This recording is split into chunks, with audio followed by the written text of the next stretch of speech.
महाभारत में एकलव्य की कहानी। ये कहानी एकलव्य की है जिसका अंगूठा गुरु द्रोणाचार्य ने दक्षिणा में मांग लिया था। कैसे एकलव्य ने हंसते हंसते दक्षिणा में दे दिया और अपने गुरु का मान रखा। यह महाभारत काल की बात है, जब भारत के एक जंगल में एकलव्य नाम का एक बालक अपने माता पिता के साथ रहता था। वह अनुशासित बालक था और उसके माता पिता ने उसकी परवरिश अच्छे संस्कारों के साथ की थी। एकलव्य की धनुर्विद्या में बहुत रुचि थी, लेकिन जंगल में इसके लिए साधन उपलब्ध नहीं थे। इसलिए वो गुरु द्रोणाचार्य से धनुर्विद्या सीखना चाहता था। गुरु द्रोणाचार्य उन दिनों राजकुमारों अर्थात पांडव और कौरवों को धनुर्विद्या सिखा रहे थे और उन्होंने भीष्म पितामह को वचन दिया था कि वह राजकुमारों के अलावा किसी को भी धनुर्विद्या का ज्ञान नहीं देंगे। जब एकलव्य अपना निवेदन लेकर गुरु द्रोणाचार्य के पास आया, तो उन्होंने उसे अपनी विवशता बताकर वापस भेज दिया। इस पर एकलव्य बहुत दुखी हुआ, लेकिन उसने ये प्रण लिया कि वह द्रोणाचार्य को ही अपना गुरु बनाएगा।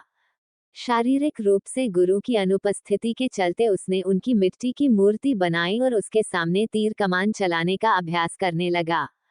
देखते ही देखते वह एक उम्दा धनुर्धारी बन गया। एक दिन की बात है, जब गुरु द्रोणाचार्य अपने शिष्यों के साथ धनुर्विद्या का अभ्यास करने जंगल की ओर आए। उनके साथ एक कुत्ता भी था। उस समय एकलव्य भी जंगल में धनुर्विद्या का अभ्यास कर रहा था। ऐसे में जब कुत्ते को जंगल के एक ओर से आवाज आई, तो वह उस ओर जाकर भौंकने लगा, जिससे एकलव्य की एकाग्रता भंग होने लगी। इस वजह से कुत्ते को चुप करवाने के लिए एकलव्य ने उसके मुंह में कुछ इस प्रकार बाण चलाए कि उसका भौंकना भी बंद हो गया और उसे कोई चोट भी आई। कुत्ता वापस द्रोणाचार्य के पास भाग गया। जब उन्होंने कुत्ते को देखा तो उन्हें अपनी आंखों पर विश्वास नहीं हुआ और उन्होंने सोचा कि इतना अच्छा धनुर्धारी कौन है, जिसे धनुष बाण की ऐसी विद्या आती है। जब उन्होंने जाकर देखा, तो उनके सामने हाथ में धनुष लिए एकलव्य खड़ा था। अपने गुरु को देखकर एकलव्य ने उन्हें प्रणाम किया। द्रोणाचार्य ने उससे पूछा कि उसने यह विद्या किससे सीखी, तो एकलव्य ने बताया कि वह किस प्रकार उनकी मूर्ति के सामने प्रतिदिन अभ्यास करता है। ये सुनकर द्रोणाचार्य आश्चर्यचकित हुए। दरअसल गुरु द्रोणाचार्य ने अर्जुन को वचन दिया था कि उससे बेहतर धनुर्धारी कोई नहीं होगा, लेकिन एकलव्य की विद्या उनके इस वचन में बाधा बन रही थी।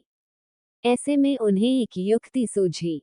उन्होंने एकलव्य से कहा, वत्स, तुमने मुझसे शिक्षा तो ले ली, लेकिन मुझे गुरु दक्षिणा तो अभी तक नहीं दी है। आदेश करें गुरुवर, आपको दक्षिणा में क्या चाहिए? एकलव्य ने कहा। एकलव्य की बात का जवाब देते हुए द्रोणाचार्य ने कहा कि गुरु दक्षिणा में मुझे तुम्हारे दाहिने हाथ का अंगूठा चाहिए। ये सुनकर एकलव्य ने तुरंत अपनी कृपाण निकाली और अपना अंगूठा काटकर गुरु द्रोणाचार्य के चरणों में रख दिया। इस घटना की वजह से एकलव्य का नाम एक आदर्श शिष्य के रूप में आज भी याद किया जाता है। कहानी से सीख।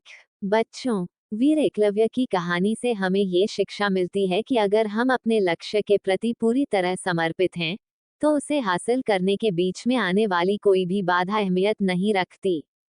जय माता दी, जय शिव शंकर, हर हर Mahadev, Radhe Radhe. Please subscribe my channel, press the bell icon, and share.